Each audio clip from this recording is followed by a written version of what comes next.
Today, Samsung's revenue is bigger than the entire GDP of Portugal. LG, Hyundai, and SK Hynix dominate global markets. South Korea is the 10th largest economy in the world.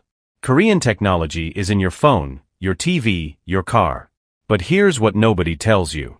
In 1953, South Korea was poorer than Ghana, poorer than the Philippines, poorer than North Korea. The country was completely destroyed. No factories. No money. No hope. So how did South Korea pull off the greatest economic miracle in human history? The answer will shock you, because it wasn't luck. It was something far more dangerous.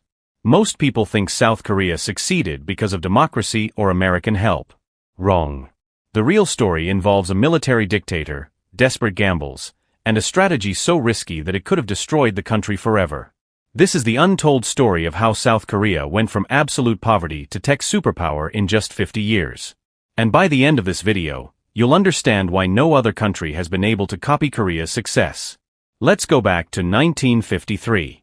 The Korean War just ended. Seoul was rubble. Factories were bombed. Roads didn't exist. The average Korean earned $67 per year. $67. That's less than what you spend on a meal today. For comparison, Philippines earned $200 per year. Thailand $150 per year. Even Ghana was richer than Korea. South Korea had nothing. Absolutely nothing. The United Nations called it a hopeless case. American advisors said the country would need foreign aid forever. But then something unexpected happened. In 1961, a military general named Park Chung-hee took power. And he made a decision that changed everything. Park looked at his destroyed country and asked one question. How did Japan become powerful? The answer was simple. Japan copied the West, then beat them at their own game. So Park decided to do the same thing, but faster. He created a plan called the 5-Year Economic Development Plan. But here's the crazy part. Park didn't have money to build factories. He didn't have technology. He didn't have educated workers. So he did something desperate. He borrowed money from other countries, massive amounts of money. He sent Korean workers to Germany and the Middle East. Thousands of Korean nurses and miners went to Germany. Thousands of construction workers went to Saudi Arabia and Kuwait. If you're enjoying this story of Korean resilience, hit that subscribe button right now.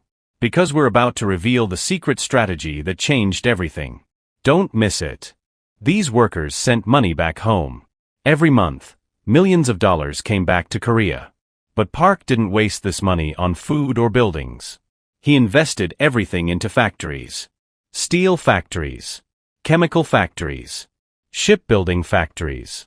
He picked specific companies and said, "You will build ships. You will make electronics. You will create cars." These companies became Samsung, Hyundai, LG, and SK. But there was a huge problem. Korean products were terrible. Samsung's first TVs caught fire.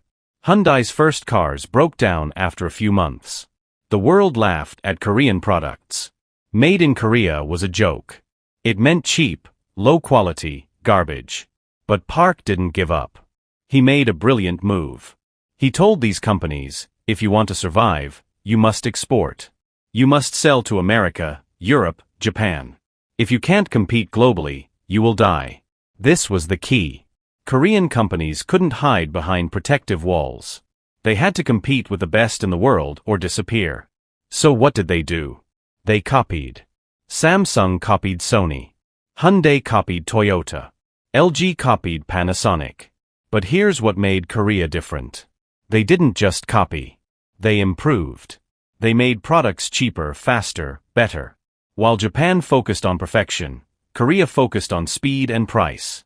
In the 1970s, Korean ships became cheaper than Japanese ships.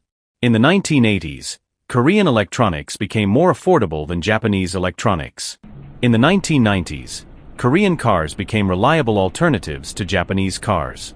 Korea was beating Japan at its own game. But the biggest transformation came in the 1990s. Korea faced a massive crisis. In 1997, the Asian financial crisis hit. Korea's economy collapsed. The currency crashed. Banks failed. Companies went bankrupt. It was the worst economic disaster since the Korean War. The world thought Korea was finished. But something incredible happened. The Korean people came together. Citizens donated their gold jewelry to help pay national debt. Housewives brought their wedding rings. Students brought their gold medals. Over 3.5 million Koreans donated gold worth $2 billion. Can you imagine? An entire nation sacrificing personal wealth to save their country. This is Korean spirit. This is why Korea is different. But the government also made a critical decision. Instead of protecting old industries, they invested everything in new technology. Semiconductors, mobile phones, internet infrastructure, flat-screen displays. While other countries feared change, Korea embraced it. In 2000, South Korea became the first country with high-speed internet everywhere. In 2007, Korean companies dominated memory chips. In 2010, Samsung became the world's largest smartphone maker. In 2020, Korea became a global leader in 5G technology. Today, South Korea is the only country that went from receiving foreign aid to giving foreign aid in one generation. From war ruins to tech empire in just 50 years. From $67 per year to $35,000 per year. From nothing to everything. So what made Korea different? Why couldn't other countries do the same? 3 reasons. First, Korean leaders made brutal choices. They sacrificed everything for economic growth. They borrowed dangerous amounts of money. They bet the entire country on risky industries. One wrong move could have destroyed everything. Second, Korean people were willing to suffer. Workers accepted low wages. Families saved instead of spending. Students studied 16 hours a day. An entire generation sacrificed comfort for future success. No other country was willing to pay this price. Third, Korea had perfect timing. They industrialized when the world needed cheap manufacturing. They mastered technology when the world went digital. They built the right industries at exactly the right time. But here's the most important lesson. Korea didn't wait for perfect conditions. They didn't wait for democracy. They didn't wait for education. They didn't wait for resources. They started with nothing and built everything. From the ashes of war, Korea created a miracle. From complete destruction, they built a tech empire. In just 50 years, they did what took other countries 200 years. This is the Korean story. A story of courage, sacrifice, and unstoppable determination. If this story inspired you, make sure you're subscribed because we have more incredible stories about how Korea dominates industries that other countries can't touch. Hit that like button and let me know in the comments which Korean achievement amazes you the most. Thanks for watching, and I'll see you in the next one.